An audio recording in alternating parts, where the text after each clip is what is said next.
He towered over a nation in every sense of the word. Peter the Great was a physical giant with even larger ambitions. He was determined to drag Russia into the modern world, whatever the cost, in money and lives. Peter the Great, Tsar of Russia, ruler of a vast land steeped in tradition.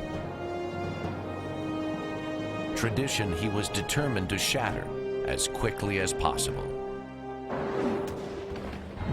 One of his favorite expressions was "Промедление смерти подобно."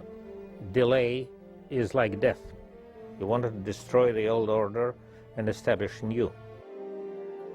Refusing to be bound by tradition in his personal life, he married a commoner and made her his empress. He created a navy where there had been none, and by westernizing the army, so improved it that he was able to conquer strategic new territory for Russia. He built what became one of the world's most beautiful cities. But there was a dark side to this Tsar. There are people who admire Peter in many other ways for his reforms and his energy and so on. But they find it very difficult to come to terms with the fact that Peter tortured his own son.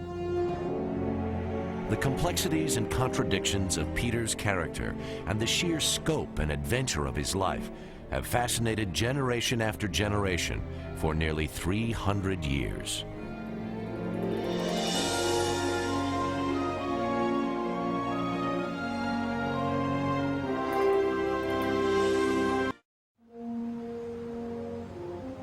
By the end of 1689, the 17-year-old Peter, having wrestled power from his half-sister Sophia, was the undisputed ruler of Russia.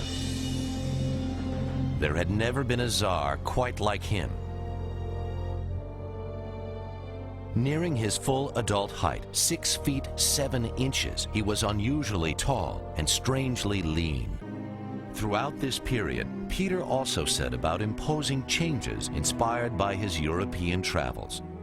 The man who had left as a pupil, needing to be taught, had returned as teacher to the nation. Most ordinary Russians escaped his personal attention. That was reserved for those closest to him, including the nobles, or boyars. Indeed, on the very day after he returned from the West, Peter whipped out a pair of shears and he cut off the long beards of the boyars closest to him. This was only the beginning. Peter demanded that Russian men and women abandon traditional clothing and adopt Western styles. A number of the boyar women thought that the European clothes that they were supposed to wear were awful. The styles of dresses were rather low cut, and what was even worse, she had to wear stockings and high heels, and had to learn how to walk in European-type high-heeled shoes. I think it's a safe guess that most people disapproved of Peter the Great reforms. It's a very conservative and isolated society. People generally do not change easily. In August 1700, the way seemed clear for Peter to focus all his energy on westernizing Russia.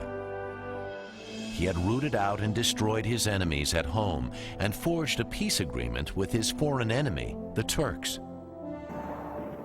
But then he had plunged into war against Sweden. One of the first major engagements occurred at a place called Narva. The result was a crushing defeat for the Russians. Defeat only strengthened Peter's resolve.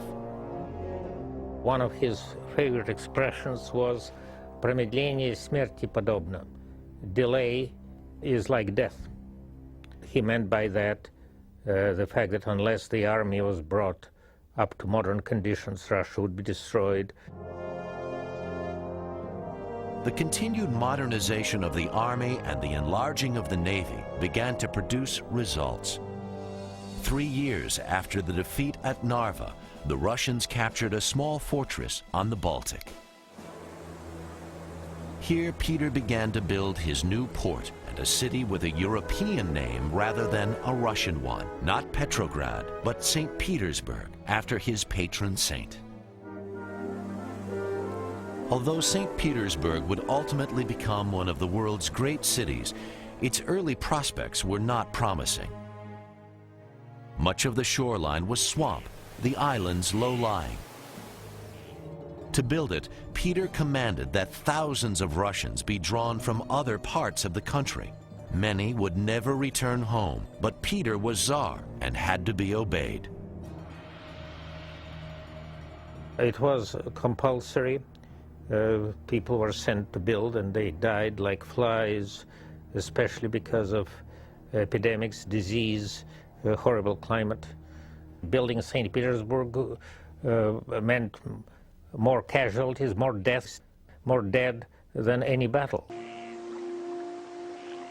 To this day, Peter's legacy is debated. He set Russia on the road to modernization, but at a terrible human cost.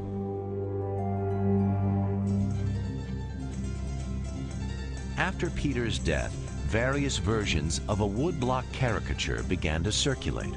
It is called The Mice Bury the Cat. Peter is the cat. The mice are celebrating.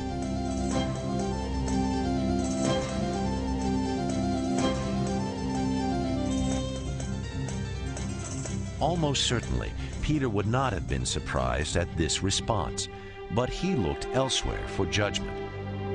The day before he died, and speaking with a priest, he said, "I hope God will forgive me my many sins because of the good I have tried to do for my people."